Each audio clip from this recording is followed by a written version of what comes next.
All right, everyone, welcome to the Mind of Miz Podcast. We just got done recording our first episode titled Bill of Rights, okay, a biblical understanding of our American rights.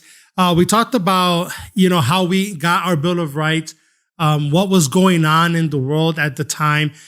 We talked about something called natural rights. That's really important for us to understand and try to wrap our minds around what are natural rights. Why do we have them? Who gave them to us? And we go into some detail on that, not as much detail as I would like to have gone into. But, we do have another 4 weeks and maybe we'll be able to cover that in that period of time.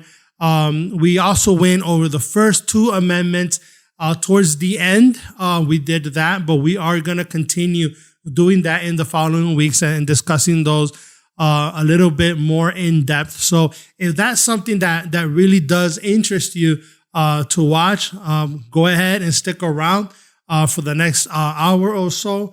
And I think you're going to enjoy this episode. So again, thank you so much for watching. Hello, everyone. Welcome to the Mind of Miz Podcast. I'm your host, Ms. Rivera. And today is debate night in America. And if you are interested in politics and that kind of stuff, well, that might be exciting for you. For some of y'all, that just might be not something that you're interested in. It's not something that you want to be a part of, and that's okay too, I guess. And but what we're going to be talking about today is going to be a bit of politics, if you want to categorize it that way. I want to talk more about the Bill of Rights, and but we are going to talk about the Bible as well, and so that's going to be a part of what we're going to be doing here today. So typically, if you follow the Mind of Miz Podcast, you know that on Thursdays we do a Bible study, and we are currently in the book of Job, but we're going to be leaving the book of Job for 5 weeks, just so that we can have a summer break from that series. And we're going to be jumping in after 5 weeks back into the Job series. So we will be eventually completing that. But we want to focus for 5 weeks here on the Bill of Rights. Okay. And I'll tell you a little bit about how this idea came about, because that might be interesting for some of you all. And, as we knew we wanted to take a break from the Job series, me and my wife. She is the producer, technician, engineer. She does all of that stuff behind the scenes, sets everything up that you see here. And we were talking about, well, what do we want to do next? We want to take a break from doing it during the summer. It's something that our church does. We take a break from doing a lot of the Bible study so people can go on vacation, and then we kind of ramp it right back up as the summer ends. And that's sort of the idea here. We wanted to make sure that for those subscribers that like to, keep up with the Job series, that they weren't going to miss anything if they were going to be out for a few weeks over the summer. And we're going to be taking some time off as well. But the point was, we still wanted to fill that time with something that was good. And we threw around a lot of ideas, and we landed, and my wife, I got to give her credit for this, on the idea of American rights. And my wife says, well, maybe we should talk about something about American rights with the election and everything coming up. And I was like, man, that's a great idea. And what came to my mind was, since it was 5 weeks, doing something with the Bill of Rights and looking at about 2 amendments a week, so that we can kind of talk about those. Now you might say, well, Miz, why are you diving into politics and all of that? Aren't you above that? And why don't you leave that for the experts? Well, I think it's important that, even though I'm not an expert in any areas of the Constitution or the Bill of Rights or even politics, let's say, I do believe that as citizens, as Americans, we certainly should be involved in what's happening. And so many of the people that I talk to and I come across sometimes are a bit dejected. I got other friends that are super into the politics and they love it and they're involved at high levels in it. But I have others that simply just don't want to hear it. They're frustrated with what's going on in the world. And, I think that's sometimes not the best way to look at things. I think the best way to look at the world that we live in is, well, how do we engage with the world that we live in? What responsibility do we have, particularly as Christians, in the world that we live in? And this is not about picking sides, picking Trump or Biden or anything like that. Your vote is sacred to you. It's your vote. And it's interesting when you read, I think it's called Democracy in America. It's the book by Alex de Tocqueville, but he talks about in that book how often people won't tell you who they're voting for, but they'll tell you about their church that they go to and other things. He was making a reference there about the religiosity, let's say, or the religious fervor that he saw in America when he came and visited back in 1840s, I think it was.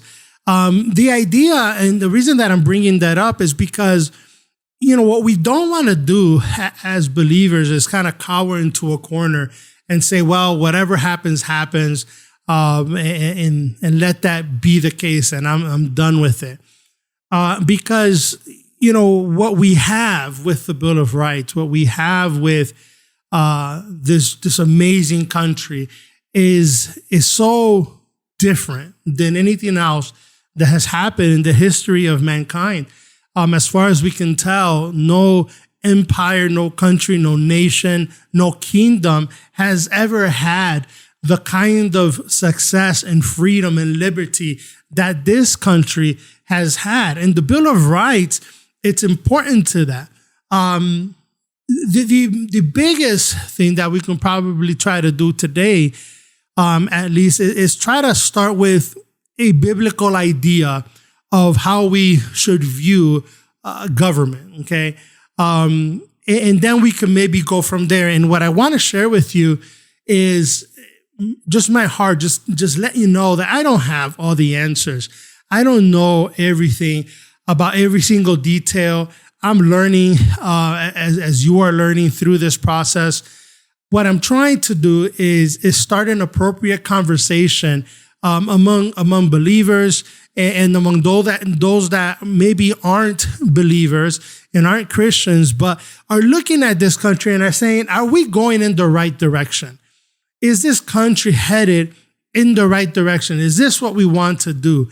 And the best way I think that we can do that is by looking back into our Constitution and the Bill of Rights and seeing really what it was that our founding fathers had in mind. Now, that would suppose, I guess, that, they had some things right, or at least more right than maybe we would. And, well, some people would say, well, there was slavery back in the day. There was a lot of things going on in the world.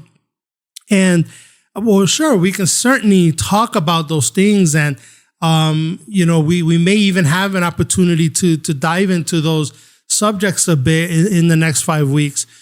But what we also have to recognize is the language, the tenor of both the Constitution and the Bill of Rights, and ask ourselves, what kind of men would write something like this? What kind of men would advocate for natural rights, for freedom, for liberty, for religious freedom, for freedom of speech, for the right to bear arms, which are really encapsulating the first two amendments that we'll try to look at today. And you have to ask yourself, what kind of man would want something like that? Well, it's certainly not a despot. It's certainly not a tyrannical king. It's certainly not a person who wants to rule your life and impose their will on yours. It's someone who's keenly aware of humanity itself. It's someone who's keenly aware of the rights that we have that have been given to us by our Creator, God. And these words have been enshrined within the Declaration of Independence, namely there, but you also see it in the Constitution, and you also see it in the Bill of Rights in some ways. And so we want to be able to demonstrate to you, not so much that America is a Christian nation, but that at least the ideals that are that we call American or Republican, let's say. And when I say Republican, I'm not talking about the Republican Party at all. I'm talking about the idea of a Republican government, which is different, and we'll try to explain that if we get a chance here. But these ideas, we have to try to understand where exactly do they come from. Okay, that's really the main thing, and I want to make sure that we know that. I kind of lost myself there, but because do we have a clock? Because I know we have to. We want to be done before the debates start, because we want to go catch the debate, and hopefully you'll be catching the debate tonight. Some people may not want to watch that; it's not for them. But I do encourage you to watch them, because if you're not listening to what our leaders are saying, then you're at a disadvantage. You're at a disadvantage because you're not going to know how to vote. You're not going to know, who's pushing what kind of agenda. You're just going to be at a disadvantage. And this has been a lifelong lesson for me. I've been apathetic to some extent with, not necessarily voting, but just paying close attention. You do get frustrated sometimes. And so I want to make sure that you know that I understand that, but I still think that we have to try to understand these things from a particular perspective. Go with me to Romans chapter 13. And here the Bible talks to us about being subject to the government. Okay. And that's important. This is going to be very important for us to start here, because at the end of the day, government is not our enemy. Okay, it can be our enemy. It can be the worst thing in many ways. We've seen that throughout history, but it is not intended to be that. Okay, so let's go through Romans 13 real quick, and you can kind of see some of this. Starting at verse 1, every person is to be in subjection to the governing authorities, for there is no authority except from God, and those which exist are established by God. Well, that's interesting. So immediately off the bat, we're told, well, you have to be in subjection to the governing authorities. That means something, because when we're told that there's governing authorities, we have to ask the question, well, what kind of government? What kind of government are we talking about? How are these governments formulated? And this is something that God in his providence has largely left in the hands of men and women, okay, to figure out in a sense. You have to go back, for example, to when Israel wanted to choose a king for themselves. And God tells Samuel, well, they're not rejecting, you, Samuel. They're rejecting me. That's who they're rejecting. And he warns them, God does, that this king will pluck up the people, their young sons, and would send them off to war. And ever since then in the Bible, we see this struggle for the right kind of government. We even see it in the apostles. When Jesus is about to ascend into heaven, they're like, will you restore the kingdom now? It's this concern that we have as humans with the people that are in authority. When you're born, you have no choice but to be under authority. Right? It's not like you grow up and you turn 21 and you choose which state you want to live in, which country you want to live in, and then you figure that out, because it's just the world, when you're born into it, has a particular order that includes government. And so often governments go through a lot of pains, thousands of years often, through changing dynasties and changing dynamics and cultures and the way that people think, to the point that what you have is sometimes a great government or a bad government, and you're born into that. So the Bible seems to teach us that wherever you're born into, you have to be in subjection to it.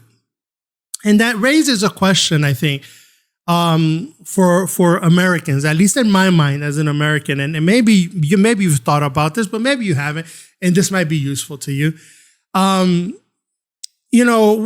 When the Bible tells me that I'm in subjection to my government, and I go and read the Constitution, and I read the Bill of Rights, my very own government states that I have certain rights. In fact, it states something even more than that. It says that me, as the part of the people, is the one that's in control. And that is one of the most dramatic things that has happened in history, that we've decided to self-govern, not to just solely be governed by the will of one man or a couple of men. And often we think to ourselves, that's exactly what happens in the United States. But that's not the case, because we choose those that lead us. And why do we always think that we're limited to the choice that we see before our eyes? Why, if so many people, right, you talk to all your friends and all the people around you, and they all seem to be saying the same thing. We have these people that don't do anything. Well, why do we keep voting them in?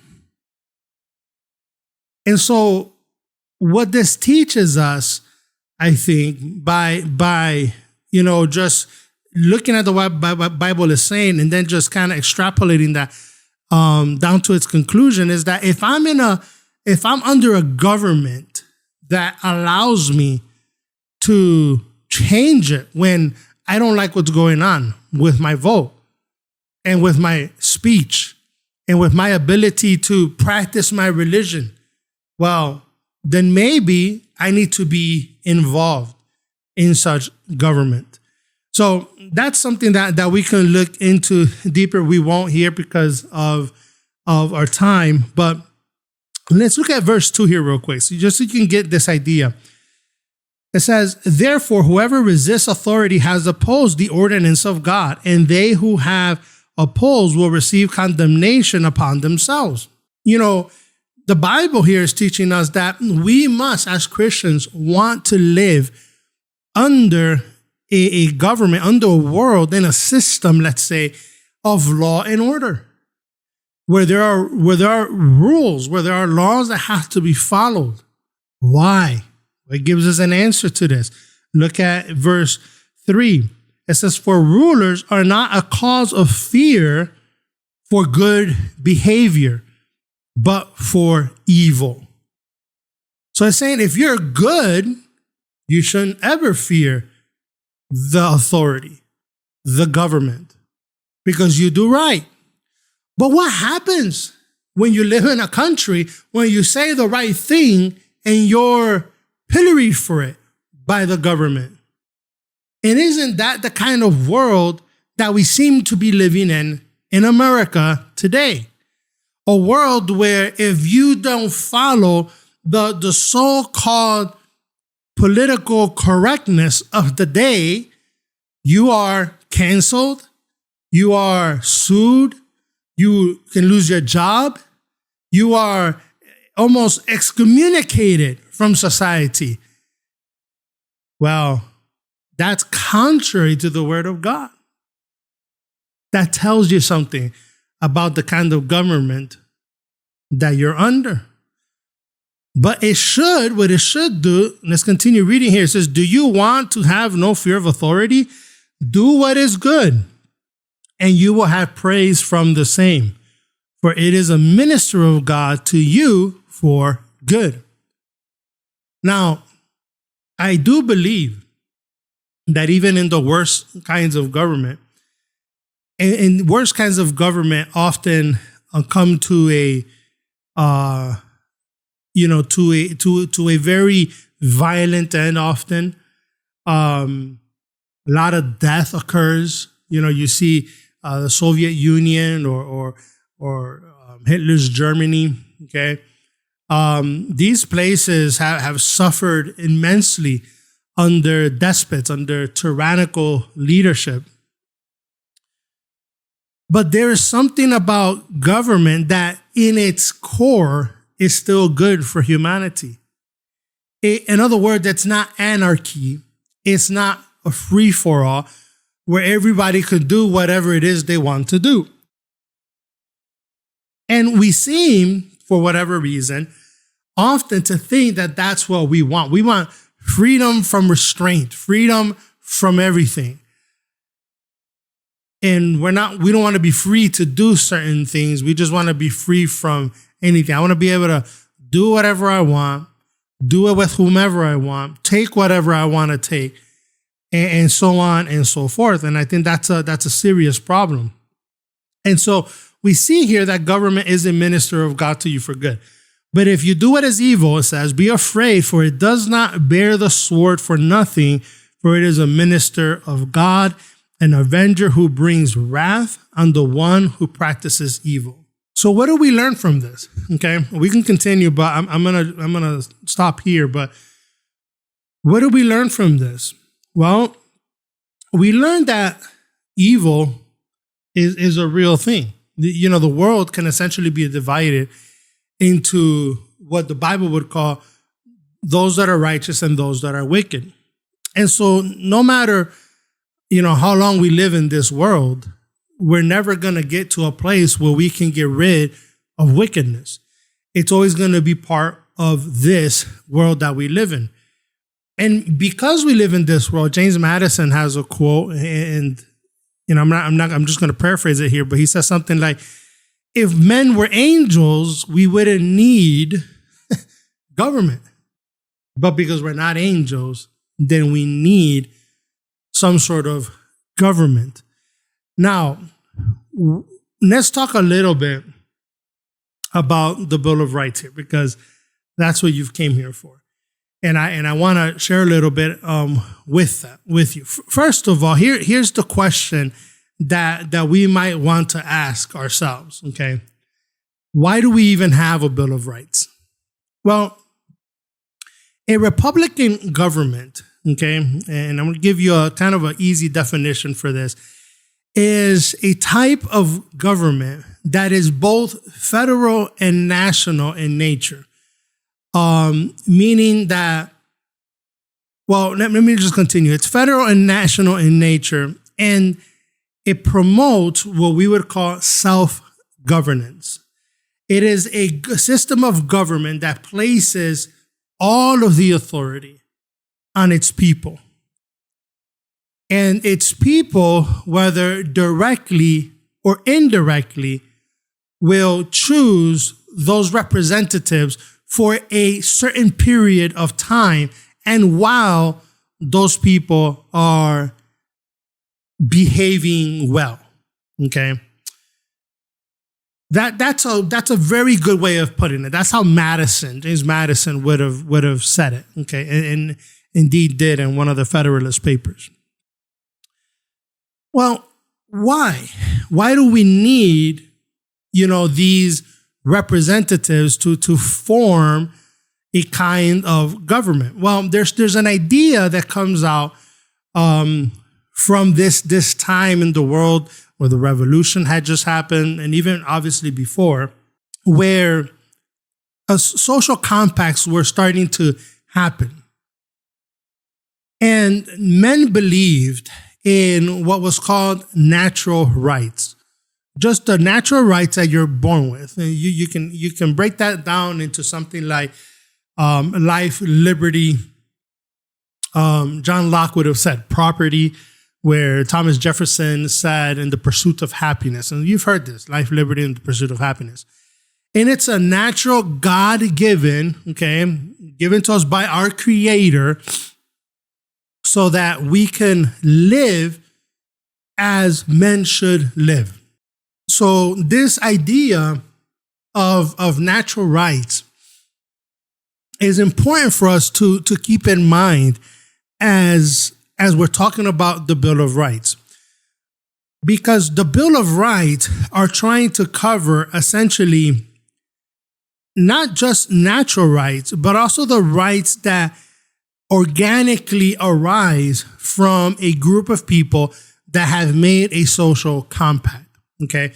And those are the two ideas that you're going to want to track with as we're going through this. Now, natural rights, it's something that we have to ask ourselves, well, how do we come up with this idea? What is this idea of natural rights? Now, some would have you believe that it's a secular idea, that men were enlightened, and because they were enlightened, they said to themselves, we should be able to, have self-government. Well, the Enlightenment had nothing to do with it. If you look at the Magna Carta, for example, that was, a document from the 1200s. And in the Magna Carta itself says that the ideas that are in the Magna Carta, which we see a lot of them, for example, in our Bill of Rights, are ancient ideas. So the very idea of freedom, liberty, of natural rights, let's say, are an ancient idea. Well, where does this ancient idea come from? Well, if you want to think back, this is how I think about it, okay? Think back to maybe times before there were civilizations. How did people live? Well, you kind of did what you did. You woke up and you went hunting or gathering. You made sure your shelter was okay. You made sure that you lived your life. You sought enjoyment perhaps in the world that God created, even if you didn't have that concept, let's say. And you simply lived your life. But at one point or another, you would have to come in contact with another human being. And at the moment that you come in contact with this other human being, you have to come to a certain terms of how you're going to live together. And that, at the very simplest point, could be called a social compact. And the idea would be, well, how can we live together? And the idea arises from this, that there's a couple of things that you want to be able to do. And namely, it's going to be all the things that you were doing before. Okay? So does that make sense? So if I was just living my life, doing the things that I do, not harming anyone, just living my life, doing the things that I do to enjoy my life and to provide for myself, provide for my family.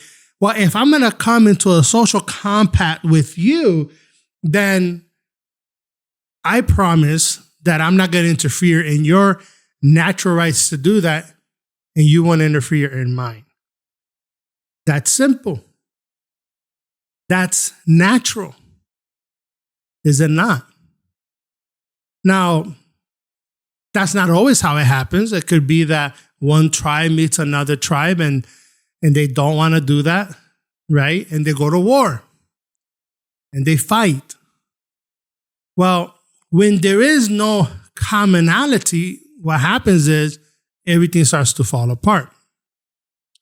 So you need the social compact in order to be able to then have a people that live usually in the same region and come to the same agreement. Okay. And these were ideas that were espoused by the founders. So what we have in the process of natural rights is, okay, if we're going to have our natural right, we have to then build a system of some sort that allows us to protect those rights. And that is what a republican government is. Okay? So our government here in the United States is designed specifically to protect your natural rights. Not to give you rights, not to allow you to have rights, not to make sure that it gives you 10 rights, let's say the Bill of Rights, but no more. No, to protect all the natural rights that you have. And so this is why we have a limited form of government. Because the government, which is elected by the people, and it's meant to govern for the people and by the people, it's meant exclusively only to do just that. Now that's, and I'm not trying to be reductionist here. I'm giving you the kind of the fundamental, the basis of what this idea is. And the reason that's important is because once they understood this, they decided, here we're talking about the colonists, the British colonists at that point, but they were being called American already. and they go up to Great Britain, and Britain, of course, is taxing them without representation. They're taking away their weapons. They're letting soldiers live in their homes, and the revolution takes place. And there's a war because part of the belief of keeping your natural rights is to say, well, whenever the government that exists is no longer protecting my natural rights and is in fact trying to take them away from me, then I have every right to do away with that government, to get out from under it. And that's why we got the revolution. So what happens after the revolution? Well, what happens after the revolution, we win the war, and we end up with 13 different states that are essentially linked together. They have a sense of community, but they have these majorities in each of these states that start to kind of get all the power. And as they're getting all the power, the framers of the Constitution, right, our founding fathers are seeing this and they're thinking to themselves, this is a problem.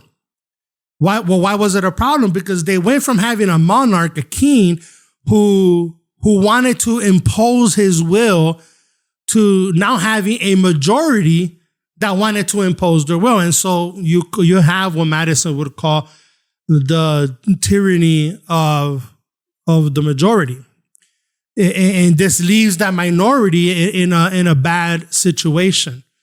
One example that I can remember now that I can give you is, there was an issue with debt, for example, among the first Americans in the 13 states.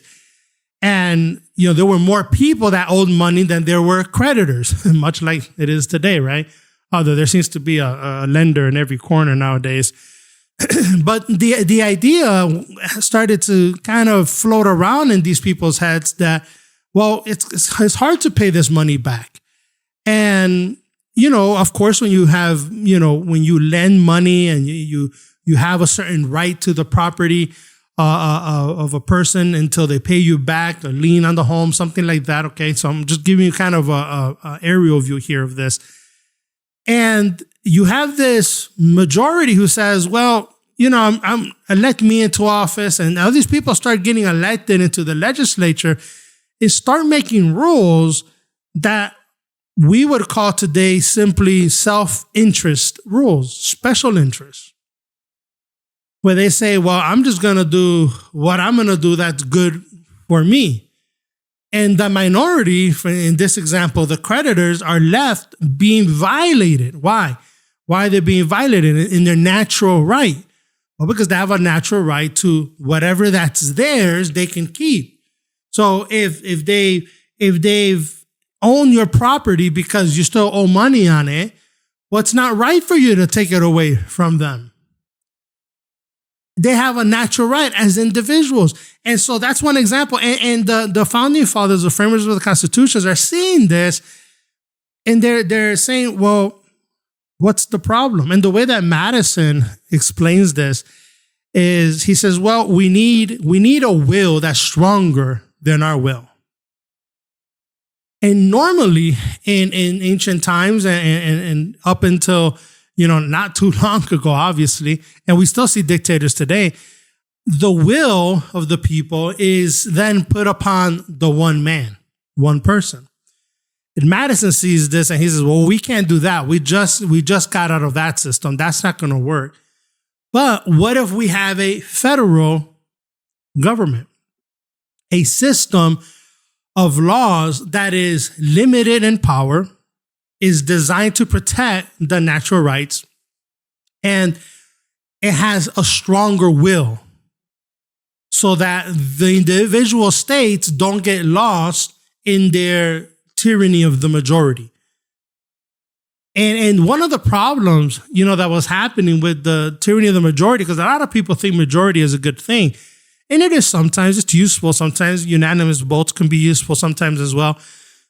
But in the particular case of having majorities rule in each single state, is that everything is swung by popular opinion. And as one professor that I heard put it, popular opinion, it's fickle, right? One day we want to do this, the other day we don't. And so your laws are constantly changing. Your legislators are constantly changing. I mean, you have this constant changing of things and nothing ever can get done. And so everything is always infighting and fighting. And as soon as you come to power, then I'm going to do what I want to do. And this was bad. So they needed a federal government to be able to control these things to some extent. And the idea then comes forth that it has to be divided. The power can't just be, on a king or one president, let's say, but it has to be the three branches that we have today of government, which is your executive branch, your legislative branch, your judicial branch. Okay, so the problem that arises from all of this, okay, is that as we're coming to the framers are constructing the Constitution, now they're pushing it, and they're trying to have the states vote and ratify the Constitution. There's a certain number of people, a lot of people, you can say, that don't like the Constitution. They don't like it because, well, then we're not going to be able to do the things that we want to do in the states. We're not going to have the power that we would like to have. The federal government will have too much power. And the argument was like, no, because the way that it's going to be elected, it's all in the hands of the people. But the argument continued. And the one thing that they hung on to was, well, we don't have a Bill of Rights. That was what they hung on to. Well, why the Bill of Rights? Well, if you go back into history, even further back, Bill of Rights had been the way that, particularly in Europe, that people had tried to check the power of the king. They would convince the king to sign some, decree, if you want to put it that way, to give the people a Bill of Rights, to say, okay, these things here, you have these rights. And it was assumed that every other, right then belonged to the king. And so this idea was, permeates the mind of early America. And so they're saying, no, we need a Bill of Rights. And the argument goes something like this, what's called the anti-federalist, because a federalist is the person who wants to have that Republican government limited in scope, there to protect the natural right of the people. Then you have the Federalists were pro-Constitution, and the Anti-Federalists were anti-Constitution. They didn't want a Constitution. And so their main argument for the Anti-Federalists was, we want a Bill of Rights. And, there were some that were, putting forth 20 amendments, 30 amendments, just different numbers of bills of rights that they thought needed to be in there. And the opposite argument from the Federalists was, well, wait a minute. If we put in a Bill of Rights, it could be assumed that that's all the rights that we have.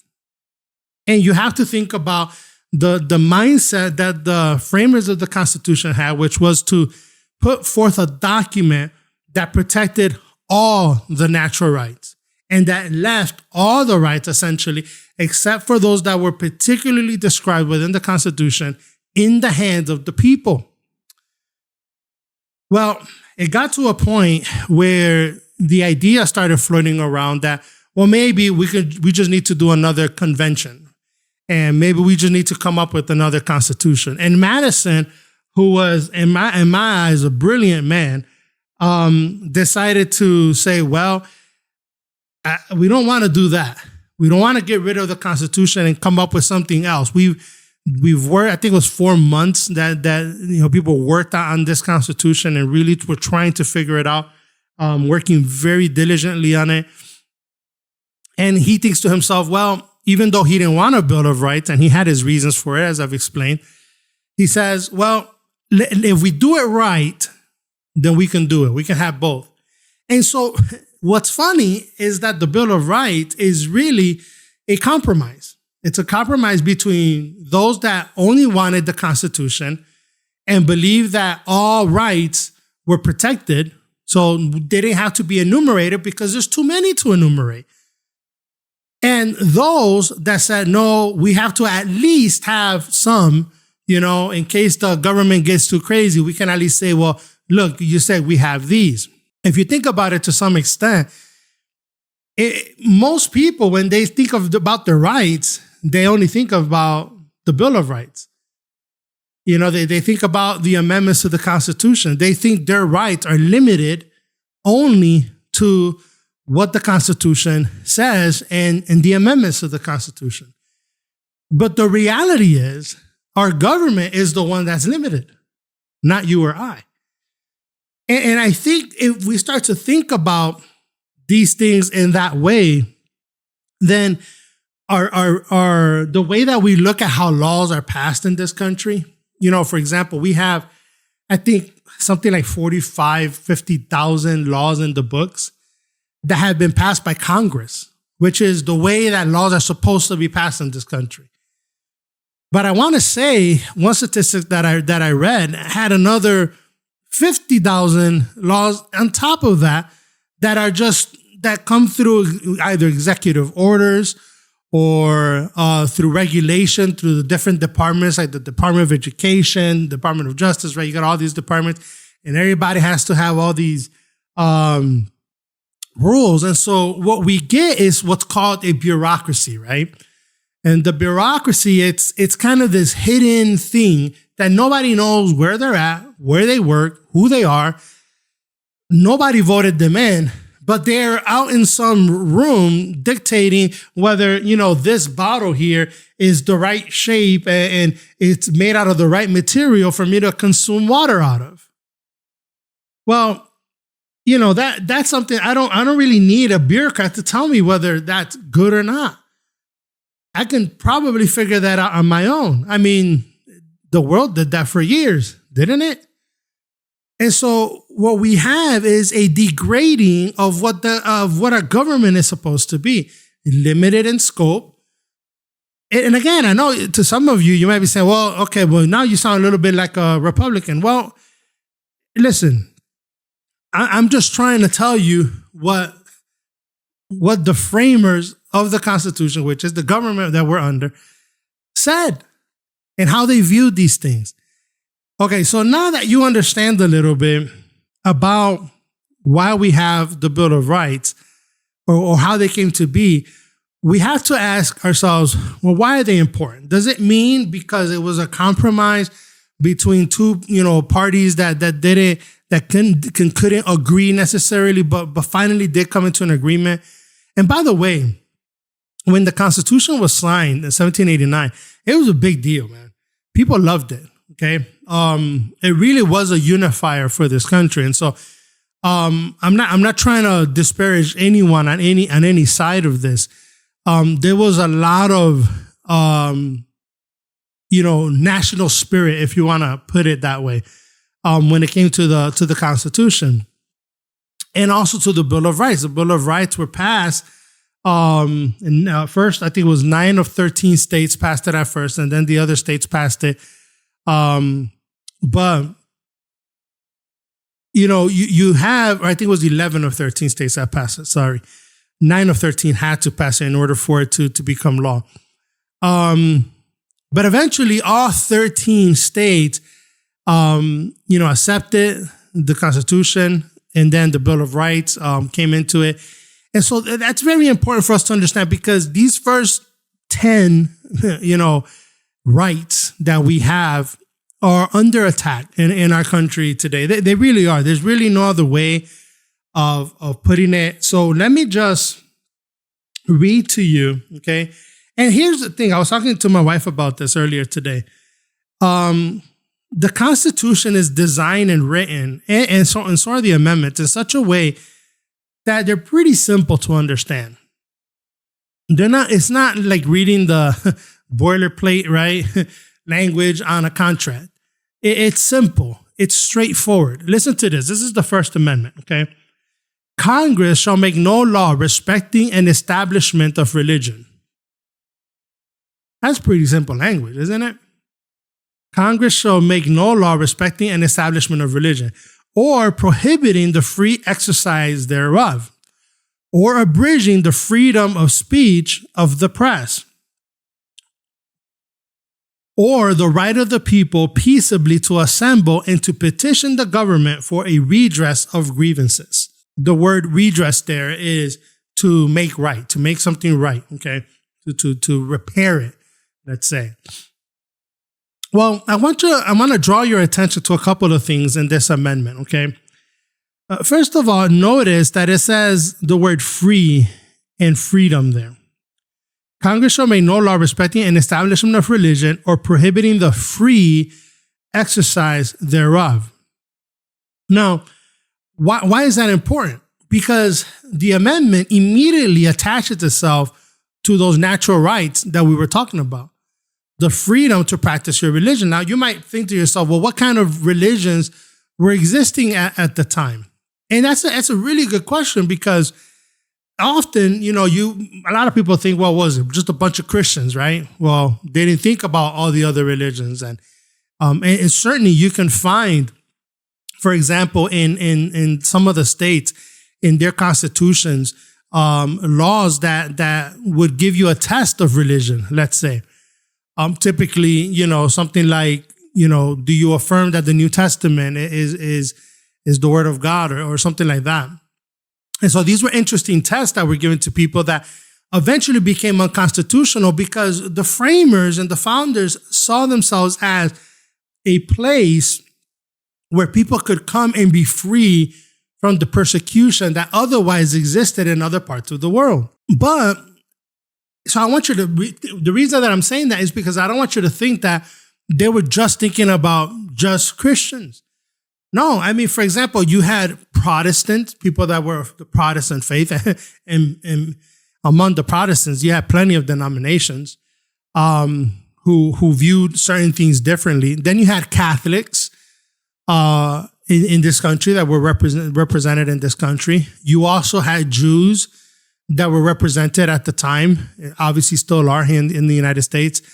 You also had the religions of the Native Americans. Those religions were being protected.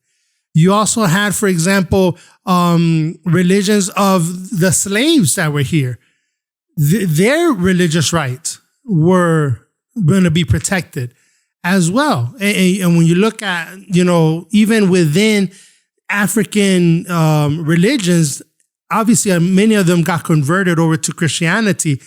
But there was, even in their Christianity, there seemed to be a lot of what's called the West African religions, and even Islam.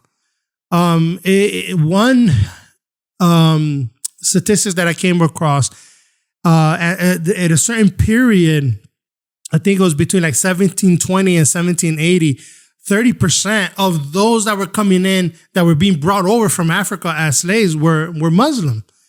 And so you had a bunch of different religions already at the time, perhaps not as eclectic as you see it today, but the reason that it is as eclectic as it is today, religion in America, is because we have this amendment. Okay, we have this right.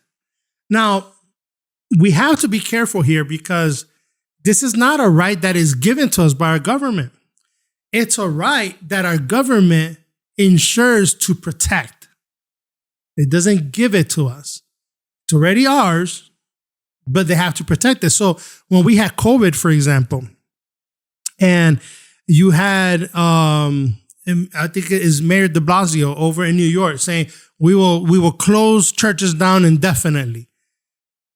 Well, as a representative of the people, you're going in stark contrast to our very natural right to worship as we would desire to worship. And so these amendments, just because they're written down doesn't mean that at some point, some people aren't going to try to take them away from you. So the more you understand the fact that these aren't given to us, but they belong to us inherently, naturally, the more you're going to want to be involved in the rules and the laws that are governing your life, because you don't have to sit there and take it. All right. So what's the next thing we have here? Well, it says here, or prohibiting the free exercise thereof, or abridging the freedom of speech. Here we see the freedom again. So you're already free. You're not being made free. You are free. You're free to speak your mind. You're free to say what you want to say. But again, we live in a time and place in our country where censorship is a big problem. You know, when people are saying, I don't really trust the media anymore, I don't really trust what I'm reading on the news or what I hear on the news, because only one narrative is being put out, and anything that is being said against that is being blacklisted, is being shadow banned on places like YouTube and Facebook. We have to start asking ourselves, what's going on here? Why is this the case? Well, continues of the press. Okay, so we have the right to put whatever we want in our newspapers, share the news, talk about the government, okay? Or the right of the people peaceably to assemble. That's a big one that's being broken all the time. Why? Because you have a right to peaceably assemble. But for example, you had the riots that happened, and even the January 6th, some of the violence that happened there. We have to understand, well, you can meet, you just can't get these things out of control. But we live in a world often where the burning of buildings and looting, even we still see it today sometimes, is said to be peaceful, but it's not. Well, why do we say it's peaceful? Well, because we want to fit that definition into this right.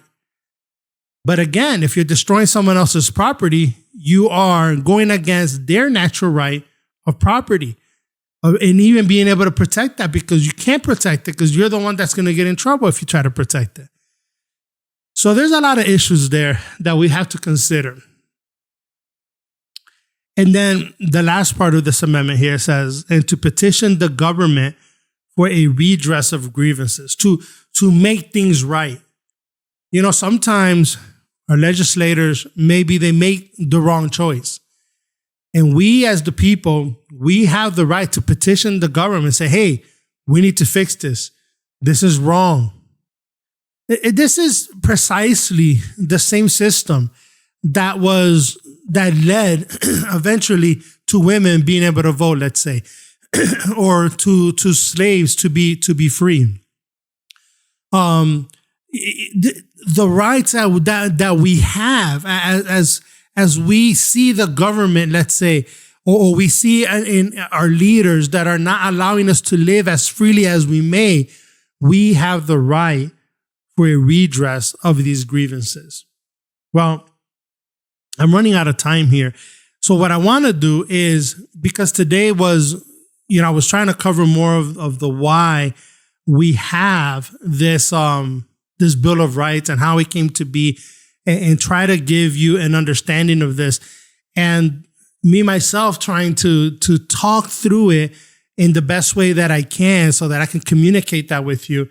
And I want to continue this conversation. So what we'll do next week, we'll go back to these two amendments for a bit, and then we'll look at the Third and Fourth Amendment, and then we'll just continue from there, and we'll see what these things mean, and we'll interject things from the Bible where we can.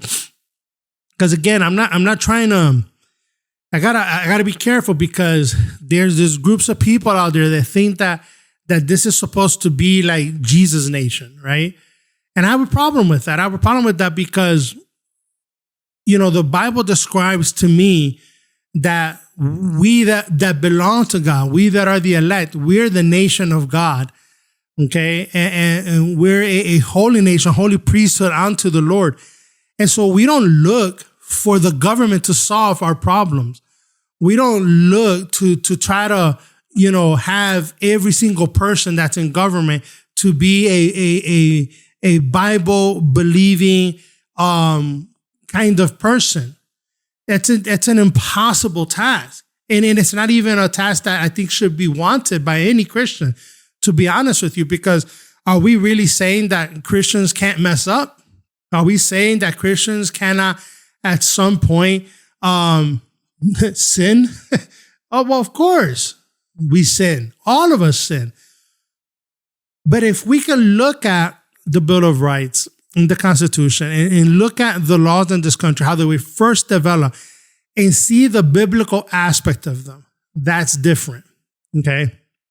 Because there's a lot of people that have come to this country that love, without knowing it, the biblical aspect of our laws, of freedom, of liberty, of natural rights that were given to us. And so as we're trying to go through, I have so many notes and so many things that I would like to discuss. But as we go through the weeks, I'll try to kind of simplify those things and be a little bit more bullet pointed on them, maybe if I can. Sometimes my wife is laughing at me. I could see her on the screen here. And because she probably thinks you're probably not gonna do that, you're just gonna speak your mind. Well, I do have the freedom of speech, right, to do that. Well, okay. So this is what I want to do before we end here. If you've been watching us and you're still watching, if you're on Facebook, please share this and follow us at the Mind of Miz page on Facebook. If you're on YouTube, please subscribe. If you're on Twitter or X, right, formerly Twitter, please, share, and then you can follow me as well. I think there's follows, right? And then for everybody that's listening, wherever you are listening, whether this is the podcast or not, I want you to head over to mindofmiz.com, mindofmiz.com. And you can go to specifically mindofmiz.com / subscribe. And if you subscribe, if you're a new subscriber, okay, between today and by the fifth week, we have 5 weeks that we're going to be doing this. We're going to have a giveaway for any of our subscribers that are new subscribers, okay? So you have 5 weeks if you want to subscribe, you can. What are we going to give away? This book right here, okay? Well, a copy of this. This is my copy. You can't have this one. I have notes in there. But a copy of this book. What is this book? Well, it's called The Constitution of the United States and Selected Writings of the Founding Fathers. And on the back, it's got names of John Adams, Benjamin Franklin, Alexander Hamilton, John Hancock, Patrick Henry, John Jay, Thomas Jefferson, James Madison, James Monroe, and George Washington.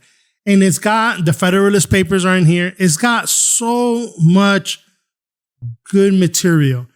It's such a great, especially if you're starting off trying to understand the Constitution and what was going on at that time in the world and how these men were thinking. This is a fabulous resource, okay?